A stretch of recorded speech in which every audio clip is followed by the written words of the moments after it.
you, whether it's good morning, good afternoon, good night. Anyway, this is Beverly Fells Jones, the Silver Fox of Consciousness, and I just wanted to welcome you to today's episode. We are interviewing Robin Hebert, and she is an interior decorator extraordinaire. All right, and she has an accomplished career as a fashion industry executive, and she's taken that training, gone back and took a comprehensive interiors program and launched her own business. But I'm not going to talk about her a lot because I want to bring her on and let you get to know Robin, who is a board member for Dare to Grow Texas, also a speaker. So Hello, let's get to the everyone, interview. and I just want to let you know that I am so pleased and so happy to have today's guest on the show. I've given you the information about who she is and her official bio, but I'm going to be off camera this whole time, and we're going to have Robin tell us about herself. So, Robin, give us your full introduction, your full name. Happy to. Thank you. My name is Robin Hebert, and my company is called Decor and I provide interior design services in residential and light commercial settings. Wonderful.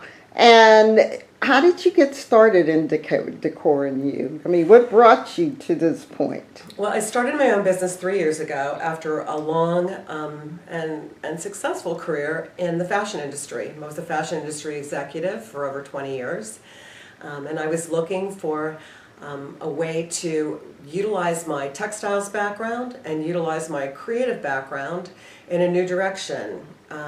I really enjoyed the creative parts in the earlier part of my career in the fashion industry, and I was doing less of that as an executive, and really wanted to get my hands in a day-to-day creative process. So I went back to school and got a certification in interior decorating and opened my own interior design business 3 years ago. Fantastic. Yes, that has to be really, I call it jumping off the cliff in a sense.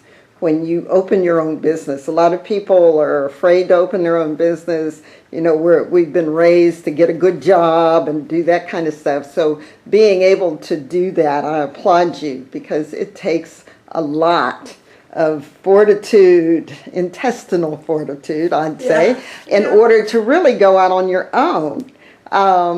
So when you decided to go out on your own and you started your business, what was the one thing that you would tell someone in the audience that they should take into consideration when they get ready to open their own thing? The one thing. Well, two. I've got a couple. So I think that you have to be really self-directed, and so you have to know that about yourself. Like, some people, I have a girlfriend that says, I would never open my own business. I really like working for somebody else and having that steady certainty of a paycheck, and I like having my paid personal days and vacation days, and I just like the 9 to 5, and that's okay. Some people do. And I did too for a time, and I was concerned if I was going to have it, the ability to transition to self-employment, because it really takes a lot of discipline, a lot of self-directedness. And additionally, I think it takes the ability to be self-driven along your money lines, because you're the person that's out there bringing home your own bacon every day, and it's a lot of I do a lot of networking, I do a lot of meetings, I do a lot of handshaking and cold calling into to other vendors and other businesses. Very often I do door hanging. I it's that entrepreneurial spirit that I think that you have, or you're not really sure you have. Yeah. So you really have to get out there and market yourself. Yeah, well Yes. said. Mm-hmm. Yeah, exactly. Very well said, Beverly. It is that marketing aspect, and it's good if you do come from a managerial background where you've got a little bit of a sense of you've run somebody else's business, for instance, like I did, or you came from parents or a family background of entrepreneurs. I didn't come from a family background of entrepreneurs, but a lot of entrepreneurs do, and they know what it takes. It's definitely, you got to be willing to be a risk taker, I think, ultimately. Okay. Yes, that's the key. You got to be willing to take a risk. We were talking about the story of Ray Kroc and McDonald's. Yeah. And he put his house up when he was buying the restaurant and the concept from the McDonald brothers. So it took a lot. Yeah, Yes. it did. I know the story. Yes, so it does that. All right, so you've got the interior design business, and you've got, I want to switch gears. Okay. All right, because we want to talk about the fact that you're from my hometown, Pittsburgh, Pennsylvania. I am. And so what brought you to the Dallas-Fort Worth area? Well, I came to Dallas about 26 years ago, and it was the fashion industry, and that brought me to Dallas. I was working with a very large, well-known fashion manufacturer at the time called Esprit, and I took a position here in Dallas, and my career continued to progress in the fashion industry. And I never really looked back. I love going back to Pittsburgh to visit, don't get me wrong, but this is really hometown. You know, this is home to me now. I've been here for a long time. Yeah. Well, what am I? This is 17, so I've been here 27 years. Okay. 28 years, 1990.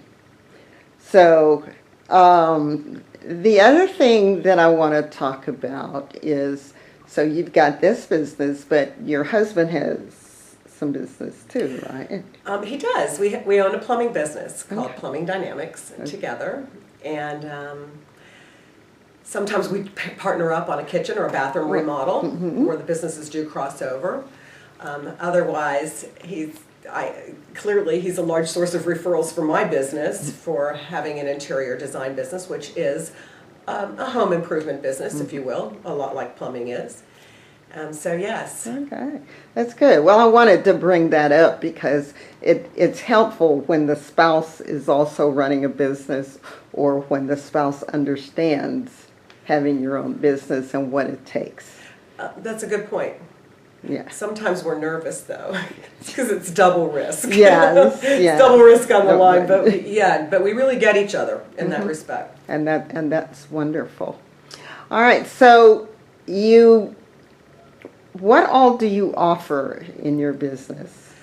Thanks for asking. I do, certainly interior designers, we all love that turnkey project where someone comes in or calls us and says, hey, I've got a full room or a full house, and it's from top to bottom, every aspect, and it's wonderful creativity. I love to meet with the homeowner and get an idea of their direction and where they want to be going, and present my interpretation and my designs for them to make that happen. But often in business, in our interior design business, and in mine in particular, I do quite a lot of what I call a la carte services, where people just want color direction, or they just want accessory direction or styling direction in a room, or maybe they want a space plan where I'll give them a recommendation of additional pieces they can add to a room to give it a new look, or some pieces that they can get rid of to rearrange a room, or maybe they just want design advice, and I give quite a bit of that. I have a service, it's my #1 a la carte service, and it's called the Design Jumpstart, where a homeowner wants to do things themselves, but they really want a design eye to come in and nudge them in the right direction. And I love doing that because, I mean, I like to do things myself too. So I love to work with other people who have that same appreciation, but maybe they don't have the design eye. So we can really collaborate on a project in their home.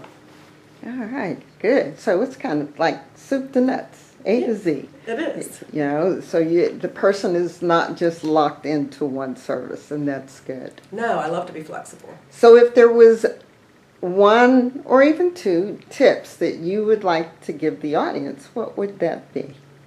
Are you talking about interior design Interior tips? design tips.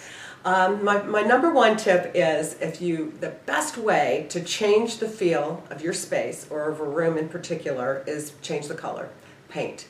It's the least expensive way to update a space, and it's actually can create the most drama. That's my number one tip is love repainting.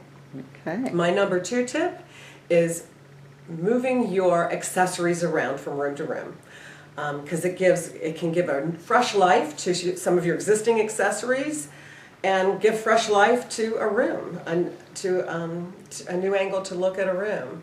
I like to take all the accessories from a homeowner and pull them all into one room, and then have a blank slate, and then start reintroducing accessories that were in another space, in another room, in a new, fresh perspective. And sometimes it's nice that it creates a new way to give a new look rather than buying brand new. Yeah.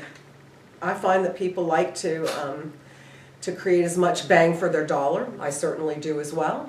And so those are my two design tips. All right. Very good. Now, you're going to be part of Dare to Grow Texas, and you're going to be doing a workshop there. I am super Right? excited. And so what would our audience get in that workshop? Because see, guys, I'm assuming you're going to be there. So what will they get in your design workshop?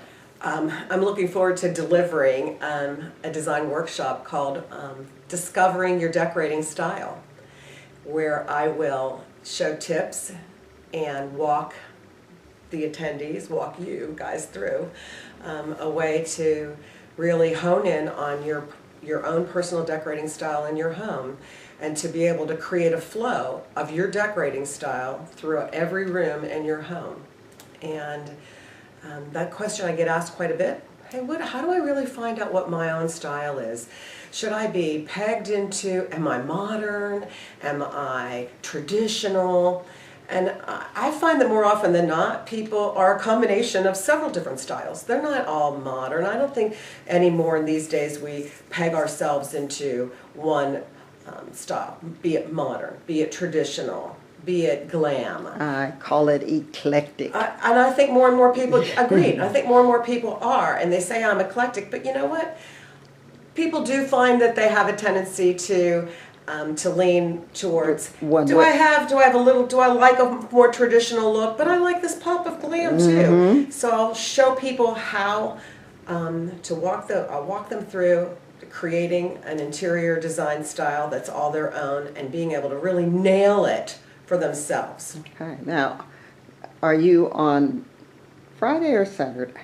I'll be on Saturday. You're on Saturday. Yes. All right. So she will be part of the main conference workshop on Saturday, October the 7th. Yes.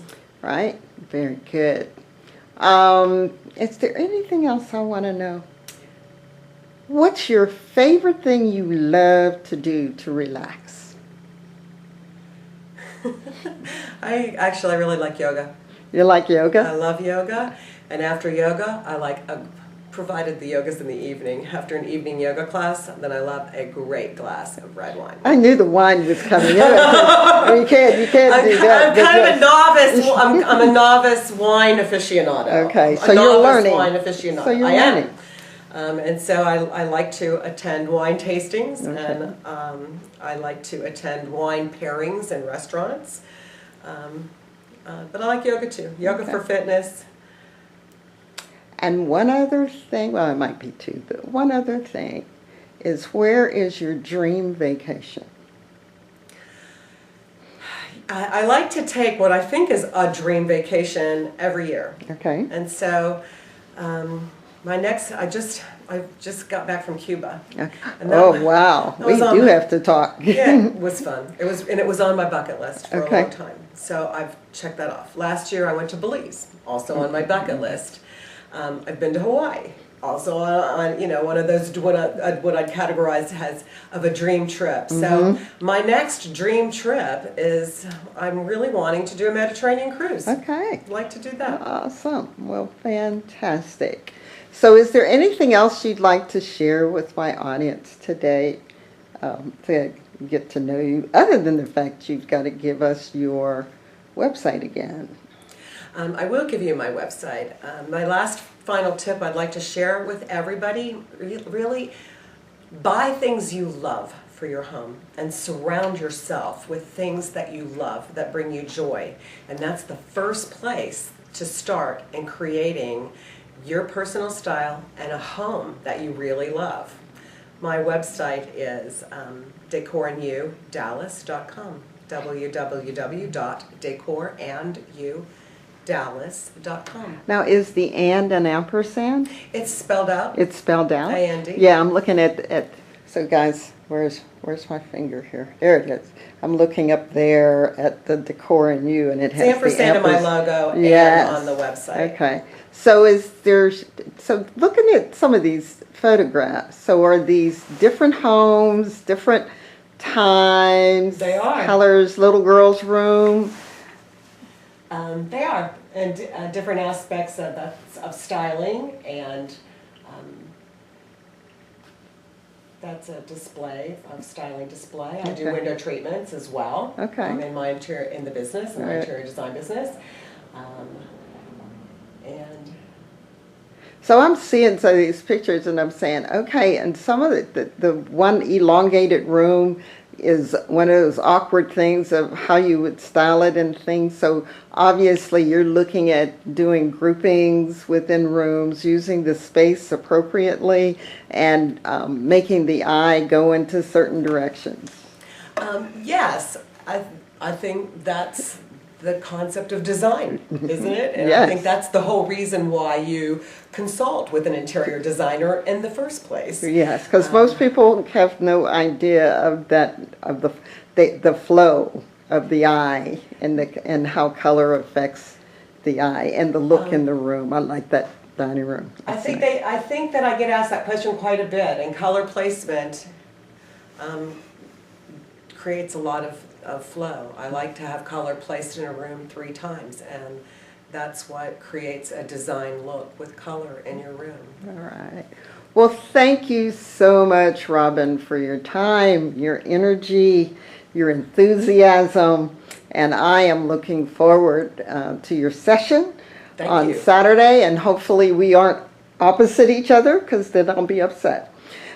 No, I'd like to come to yours as well. All right. So thank you, guys, and as you have believed, let it be done to you, and it is so.